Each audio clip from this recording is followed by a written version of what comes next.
Oh yes, good morning, good afternoon, good evening from wherever you are watching me. This is again Jesse, and if this is your first time that you're watching my videos or you're in this channel, please don't forget to subscribe and also to hit that notification bell so that when I release a new video utakuwa ndio wa kwanza kupata zile ma information ama ma notification, ndio utakuwa unazi receive kama mtu wa kwanza. Now, today leo sina story mob. Leo nataka niwachapie tu a very recent case yenye ili happen of my friend, and this one it's for those who are before I even go to that point, my channel is primarily talking about, it's about traveling, it's about adventure, and it's about giving information as far as coming to the US is concerned, and as far as being an international student.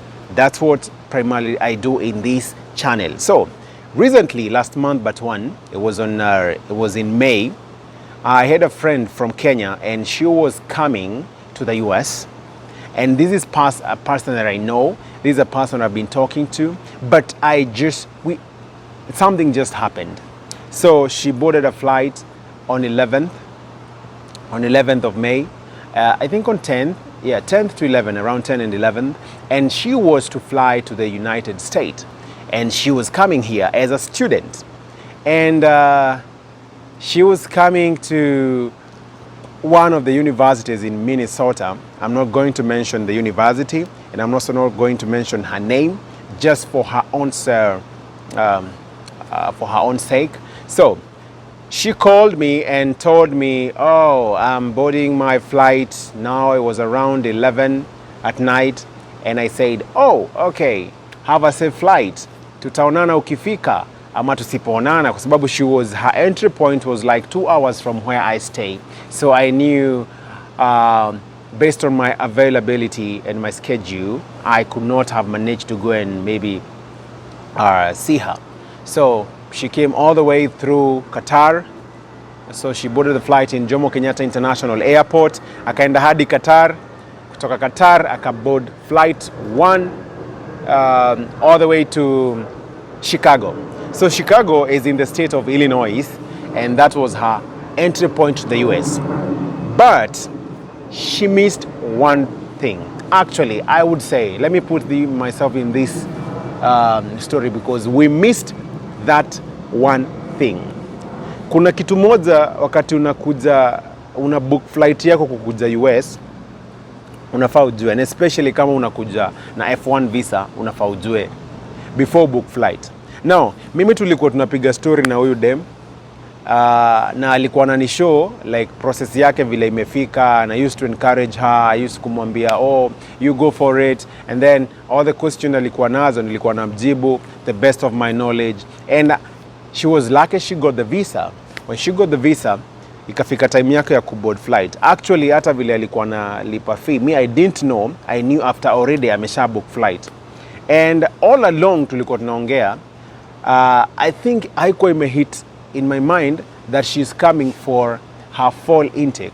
Fall intake wa inzanga late August ama early September.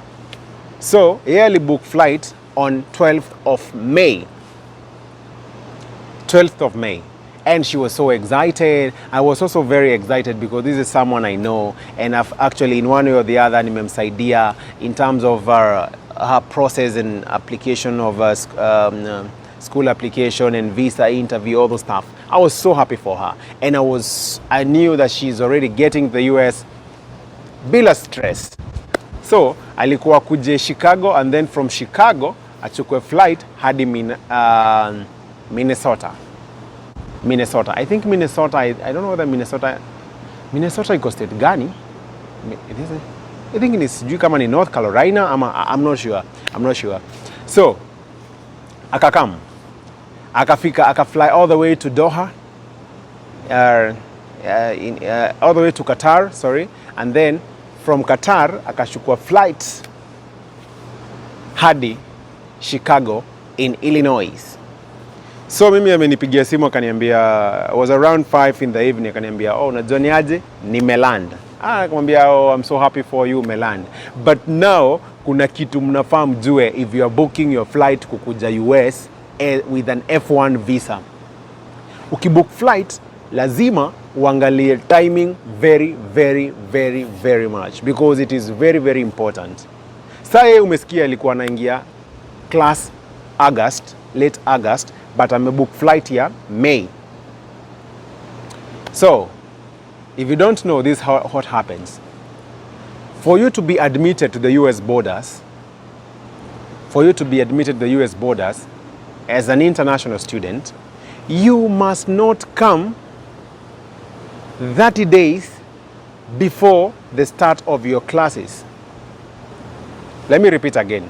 For example, tuseme kama leo ni date what? Is it 16 or 17? Yeah, whichever date. Tuseme leo ni date 16.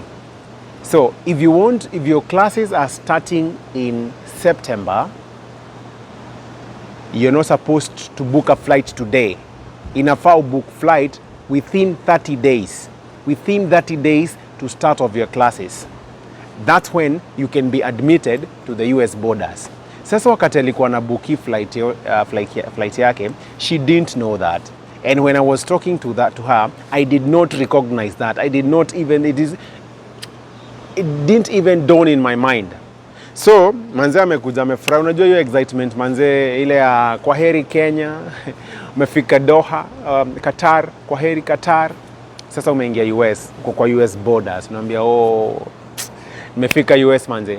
Only to find immigration officers wakikuuliza like, why are you coming to the US this early? That is the question nilipatana nayo. And guess what? It is very, very strict. It is very... Jesus of Nazareth, my camera is gone. Manze poleni sana manze, kuna upepo mob manze hadi kamera yangu imeanguka. iPhone yangu imepasuka. My iPhone imepasuka. My goodness, yeah manze. My iPhone is gone, screen imepasuka. Anyway, back to my story. So, it's a bit windy today, and I just dropped my phone. Mepasuka. But that's just a protector. That's why if you have a phone, it is good to have a protector screen. Inasaidia sana. Were it not for protector screen, ningekuwa 100 plus Ks zingekuwa zimeisha hivyo. So, yes. Now back to my story. So Udem ali come, and then kufika pale akaambiwa, no, she was being admitted to the US border, the customs pale, wanamuuliza, your document shows that you're starting classes on this date, but you've come to the US too early. What are your intentions? Now at that point, they don't see you like an international student. They see you like a threat. Wanakuview kama threat. So what happened? Akaulizwa maswali, yeye alikuwa blank. So ananipigia kuniambia, oh my goodness, wananiambia nimekuja mapema, nao wamenipeleka kwa custody. Unapelekango kwa room zenye ziko, unafungiwa pale hivyo, unaweza fungiwa even for a whole night wakijaribu kutafuta evidence ni kwa nini. So what they did, I was talking on her kwa simu, na at least najaribu kumwambia like, you just tell them like this, tell them you didn't know about this, because it was a new thing for us. Now,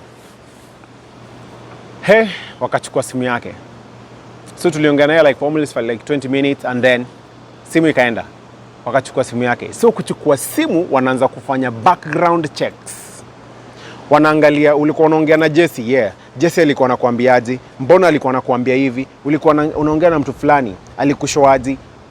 Wanaangalia, wanafanya hizo. Sasa mimi pia nikakuwa the topic of the day. I was just helping her, and she was like, how are you related to this Jesse? Kwa nini anakuambia useme hivi na hivi? Guys, be very careful when you are coming to the US, because it's not easy. It's not easy kwa customs, hawataki nonsense. Lazima you know all these things. So if you're planning to come to the US, kama umeshapata hiyo visa yako, if you're coming on F1 visa, angalia when are your classes starting. Don't come 30 days before the start of your classes. Come 30 days within the start of your classes. I hope that is very clear. So akajaribu kujitetea, akasema no, we cannot admit you. Akaanza kumuuliza, where are you going to stay for all these days? maybe perhaps, unajua ukikuja huku like an international student, most of them huwa hawananga resident, like a place to stay, let me call it residence. And here it's a very very big issue to have an address. So kama huna address ya place unaenda, hey, ikakuwa tena ni ngori. Juu pia yeye hakuwa na address, like alikuwa naenda akifika shule ndio atafute nyumba. You get it? Now that's where the problem was coming in. She could not answer those questions, and she could not even call me and ask me like, ama aseme anakuja kwangu. Like as an international student, I think kama tuko in the same university, it's very hard to useme oh mse fulani ndio tena tuko in a different state, so hainge make sense. So mimi ilifika time hadi najaribu kumwambia you fanya hivi, try to talk to them, waambie you didn't know, but if they can allow you, you can come to my apartment, we can host you for some few days, because like it was like less than a month, and then you can proceed to your school. Hey, wakasema no. Wakafanya background check ya simu yake, na simu yake ikaenda off for 2 days. Manze sasa mimi nimeanza kupatwa na wasiwasi, because I don't know where she is, what happened to her, like what exactly happened to her. You know, you're being concerned. You're the only person she was talking to, and you're trying to give her directions on what to do when she gets to the US borders, and like how to do and how to go through about it. Then finally the unfortunate became the unfortunate, and they decided to deport her. Manze, imagine flying all the way from Kenya to Qatar. Is it in Eastern Asia? I'm not even sure. I'm not a geologian. I'm not. Sijui kama I think iko Asia, East Asia, East, yeah, Middle East I think, yeah. So ameenda hadi Qatar, amekuja all those more than 18 hours flight, and then kufika tu pale tu unaingia tu kwa US borders hivi kwa alafu naambiwa no, manze, we have to take you back. Manze, hapo unalianga, hapo unapatwa na depression, unapatwa na all kind of things. But no, she didn't have anything to do. So what they do, they book you a flight immediately that night, or maybe if you say that you have like fatigue, you're tired, they'll keep you on a room. Wanaitanga deportation rooms, deportation camps, and then unakaa hapo, and then ile maybe for a night, and then you're deported. If it's a matter of serious concern, they deport you immediately. So yeye alideportiwa the same day. Manze, she had to go back to Kenya. But it's a very very critical process, because if you try to give them like wrong information, they can cancel your visa, and if they cancel your visa, you cannot apply any other visa you cannot apply an US visa again in Kenya for the next like 5 years. And you know what, they have your records, so anytime definitely you'll be going to apply for visa, watakuwa naangalia, oh, wewe ulikuwa deported, okay, chances itakuwa ni 50-50 kupata. So thank God they did not cancel her visa, and she will be flying back for her studies. This time tumuombee manze wasimletee mangori, juu sasa yeye ako innocent and she didn't know, it was not like by choice, and if I had clicked in my mind, at least ningemwambia. So that's what I wanted to share with you guys. Now she'll be flying back this month, and I wish her, because I know she will watch this video, I wish you a safe flight. I wish you all the best, a seamless admission to the US, and a seamless life here in the US. May you enjoy, and I hope that guys may learn one thing or two. And if you have any question that you would like me to respond, please leave it on the comment section. Also, don't forget to subscribe and also share this channel to other people that you think that may be willing to listen and to get informed about this. Until we see each other in the next episode, bless you.